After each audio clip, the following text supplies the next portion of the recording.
Hi, my name is Ed Ma, and I'm a native Calgarian, and I own 3 electric vehicles.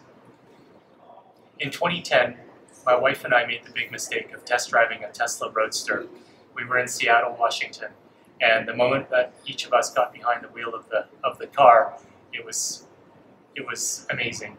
And what I loved about it was the instant acceleration. It was that acceleration that drove me to wanting to learn more about electric vehicles. And the more I learned, the more I fell in love with the idea of owning one day.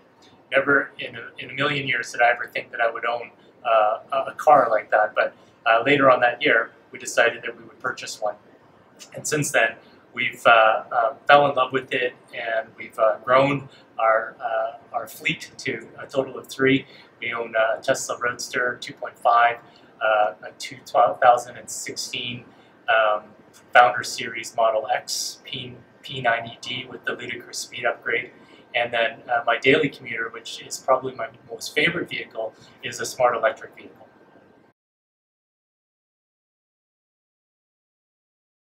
There are many things about electric vehicles that are great, and I think that the most important thing from a Canadian perspective, a Canadian driver, is that in the wintertime, it's an instant heat pretty much. It only takes about 30 seconds before the heat comes on because you don't have an engine to warm up. It's based off of electricity, so electric heat is very quick. The other thing about driving in Canadian winters is the traction control system on electric vehicles I have found is far superior than any top-end luxury vehicle that I've driven and owned.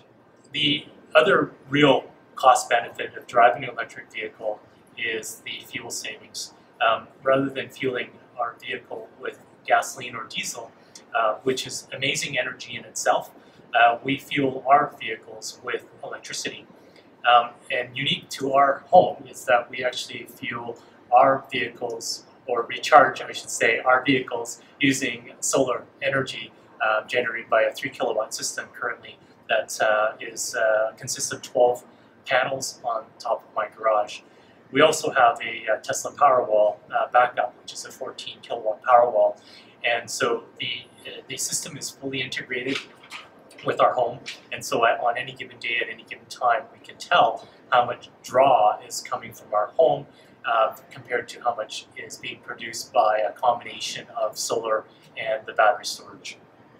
And for all of the excitement that comes with owning and driving one, the one thing that you can no longer get excited about are the prices at the gas pump.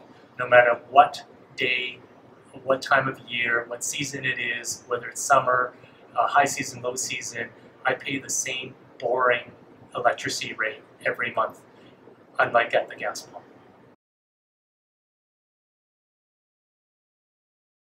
Owning an electric vehicle is only going to get better over time, particularly from a charging infrastructure perspective. Both our federal government through the green technology funds, as well as our provincial government through the Peak to Prairie infrastructure initiative, we're going to see a lot more electric vehicle infrastructure.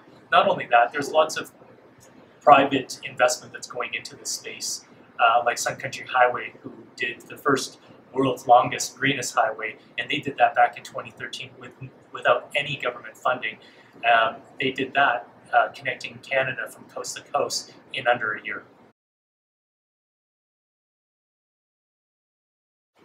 The Tesla Owners Club was formalized and created in 2016. The vision and the goal of the club is to enhance the Tesla ownership experience.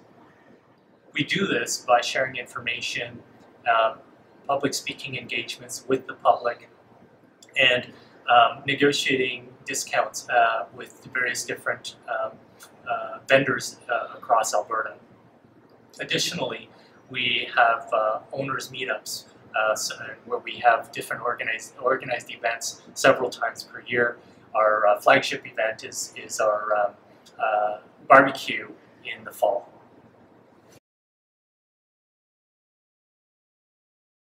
I'm a lawyer by training, and I'm also a sustainability professional. What that means is I work on energy, climate change policy, and sustainability related issues. I've worked in the pure play renewable energy business, and now I'm working in the oil and gas sector, and broadly the energy sector, with a focus on oil sands development. When people learn about that and what I'm passionate about in my own personal life, they ask me, how is it that you do what you do? And the answer is very simple. The world needs all forms of energy. We need oil and gas. We need solar and renewables, particularly as we transition globally towards a more sustainable and lower carbon economy. I always like to say that there is no one solution or no silver bullet to deal with the climate change. Climate change is a global issue that requires a global solution.